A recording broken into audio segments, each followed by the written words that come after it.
We are learning about more information when it comes to South Carolina law enforcement decisions to classify the death of Stephen Smith as a homicide. Smith is the classmate of Buster Murdaugh, the only surviving son of disgraced lawyer and convicted murderer Alec Murdaugh. Smith died in a hit and run 8 years ago, and no one was ever arrested for the crime.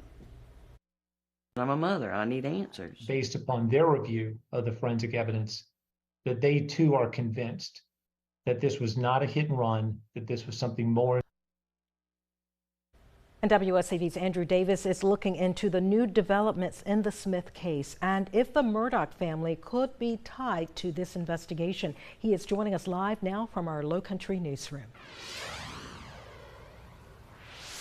Well, the SLED declaration of homicide comes just one day after the family says it was going to ask a judge to exhume Stephen's body and start an investigation all of their own. Now, SLED is talking about that previous investigation as Stephen's mom's outline exactly what she thinks happened to her son. I mean, I just love my son, and since I couldn't protect him, I'm going to fight for him. Now Sandy Smith will have help in that fight. SLED's statement that Stephen Smith's death was not a hit and run, but a homicide means that the family and law enforcement will be on the same page, sharing information and working together to find his killer. With the Murdaugh murder investigation wrapping up, which was certainly a drain on the state's resources, we all know that they had more resources available and that they were approaching this afresh. In a news release today, SLED distanced itself from the original investigation, saying it was never contacted by either Hampton County Sheriff's or the South Carolina Highway Patrol after Stephen's body was found on Sandy Run Road in July of 2015. It only reopened the case 7 years later in June of 2022, when SLED investigators got new information about Stephen's killing. I believe he was beaten to death. Why and by whom? That I don't know. That's what I need answers for.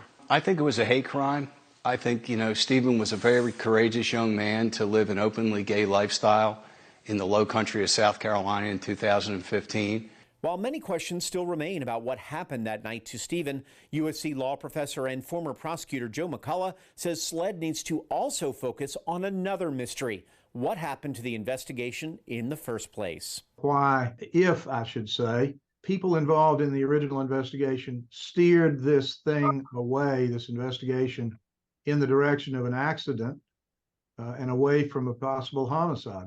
That to me is the far more important question, and only SLED has that information today. Now, as for questions about the Murdaugh family's possible involvement in this crime, attorney Jim Griffin said again on TV that the family had nothing to do with Stephen's death. SLED does believe someone knows something, some important details, or who may be involved in this case. They have a hotline now set up for calls at 803-737-9000. You can also email investigators at tips@sc.sled.gov.